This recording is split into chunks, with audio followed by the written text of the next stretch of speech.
Olá, pessoas, bem-vindo aí à continuação do módulo 4, História 3. Agora vamos com o tema 3, ou unidade 3, né?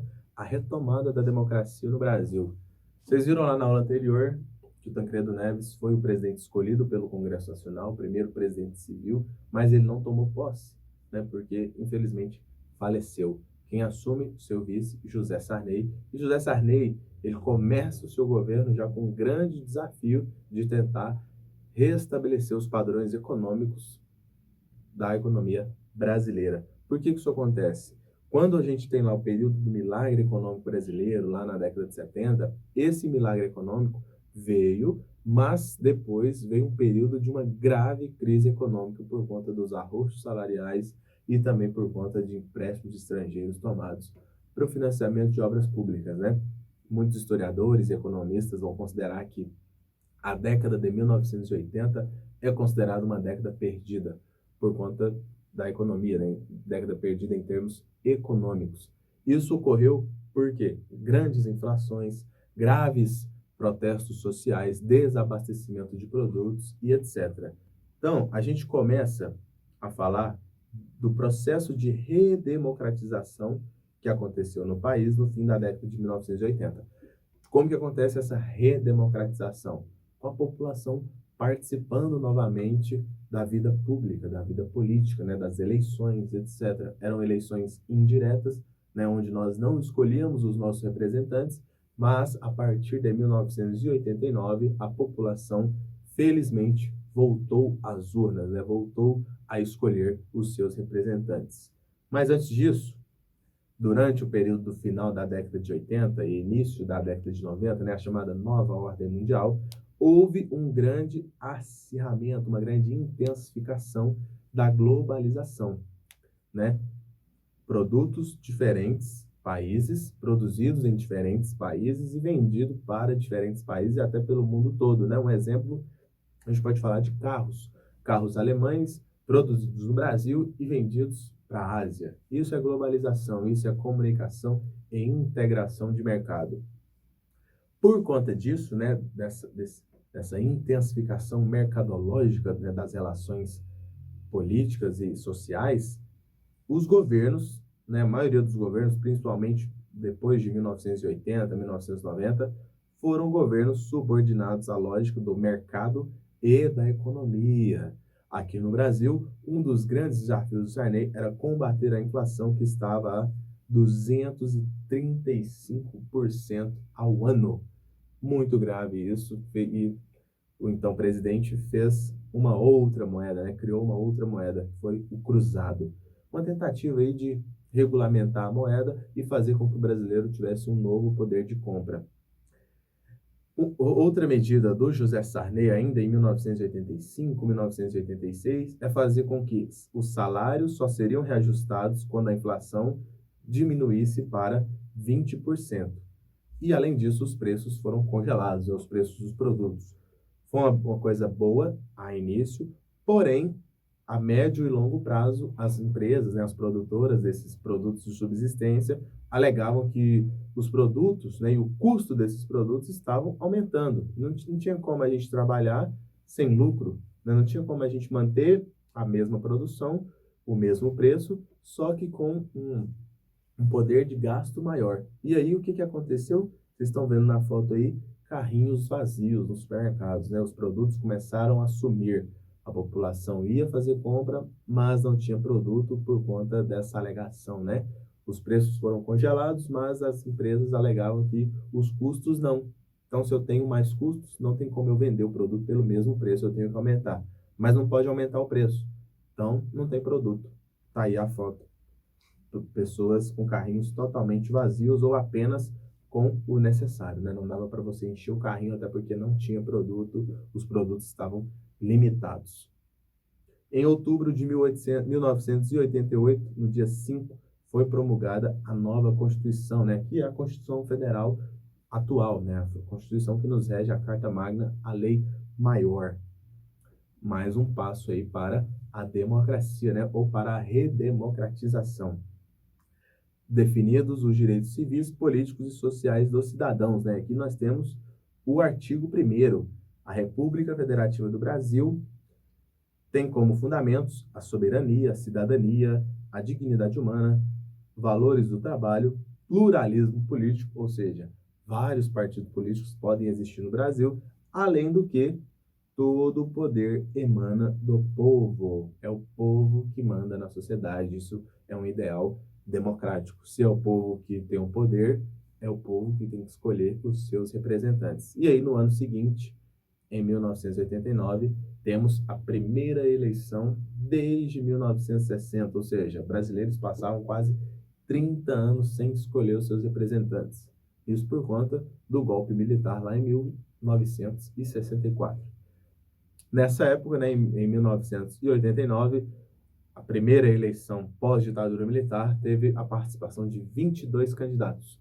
Os mais famosos, né, os mais que eram mais cotados a serem as lideranças, Fernando Collor de Mello, um cidadão correspondente à lógica capitalista, à lógica do mercado e à lógica da economia, e do outro lado, como oposição feroz, Luiz Inácio Lula da Silva, candidato da população, candidato dos trabalhadores e um candidato da esquerda. Automaticamente, quem venceu, seguindo a lógica do capitalismo e do mercado, foi Fernando Collor de Mello, né? Um candidato que se portava muito bem, tinha um discurso muito bonito, mas era um discurso que, na prática, em 1990, quando ele assumiu a faixa de presidente da República, vimos que foi um discurso de neoliberalismo, privatização e arroxos salariais de novo. Então, como que a gente pode definir a política do Fernando Collor de Mello? Como uma política neoliberal que pensava no mercado e não na população. Demitiu muita gente, né, principalmente no setor público, terceirização da mão de obra e, consequentemente, desemprego. Uma das medidas mais polêmicas do governo Collor foi o confisco da poupança.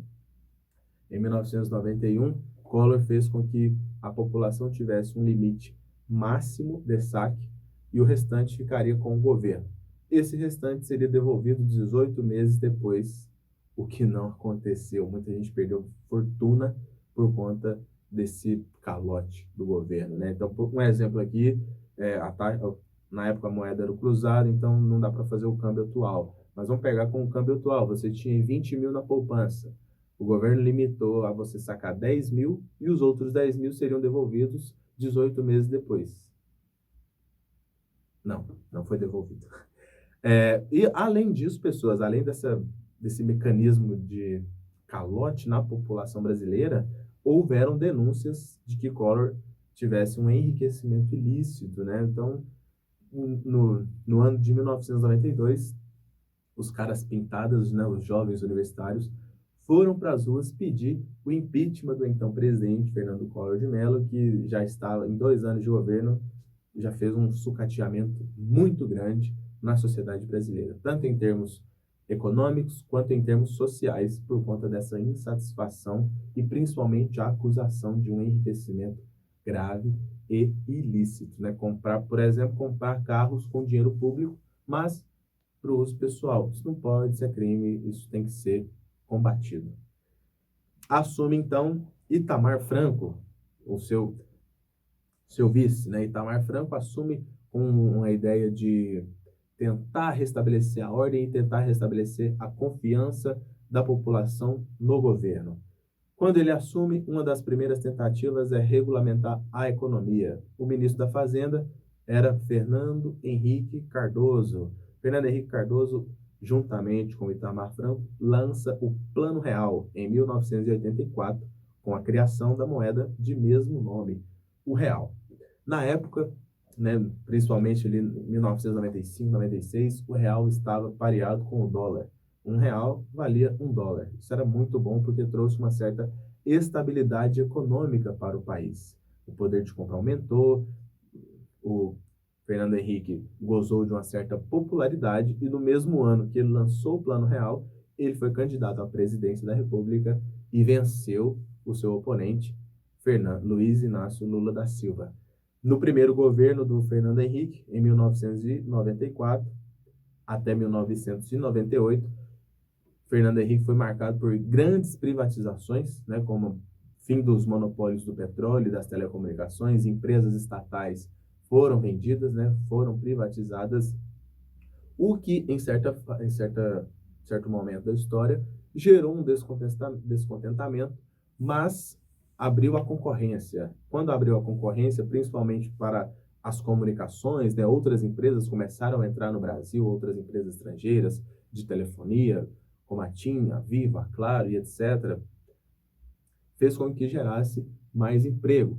Então, na tentativa, se apegado a isso, Fernando Henrique Cardoso se candidatou à reeleição em 1998 e venceu de novo o seu candidato opositor, Luiz Inácio Lula da Silva, derrotado 3 vezes por Collor e Fernando Henrique 2 vezes, né? Então ele foi derrotado 3 vezes. Em 1998, FHC Pessoas, ele é reeleito com um segundo governo bastante criticado com o aumento das disparidades sociais. Então, as privatizações promoveram o emprego, mas empregos com baixos salários. Não é interessante para as grandes indústrias pagar grandes salários. Então, elas têm que pagar pequenos salários para fazer com que o lucro aumente cada vez mais. Não foi à toa que em 2002, acusando essas políticas neoliberais de serem taxativas e de serem favoráveis às grandes empresas, Luiz Inácio Lula da Silva, como vocês estão vendo na foto, foi o candidato da esquerda e foi o candidato que derrotou o predomínio do neoliberalismo, né, ocasionado aí com a direita e com as privatizações. Na época, o seu candidato de oposição era o José Serra, indicado do então presidente Fernando Henrique Cardoso. Houve uma disputa bem acirrada entre Luiz Inácio Lula da Silva e José Serra. Luiz Inácio Lula da Silva venceu e instaurou no Brasil, no início de 2003, uma das maiores políticas de transferência de renda da população carente. Né? Segundo estimativas, mais de 11 milhões de pessoas saíram da pobreza na década de 2000 a 2010, graças à política de transferência de renda surgida aí com o governo Lula, né, o chamado Bolsa Família.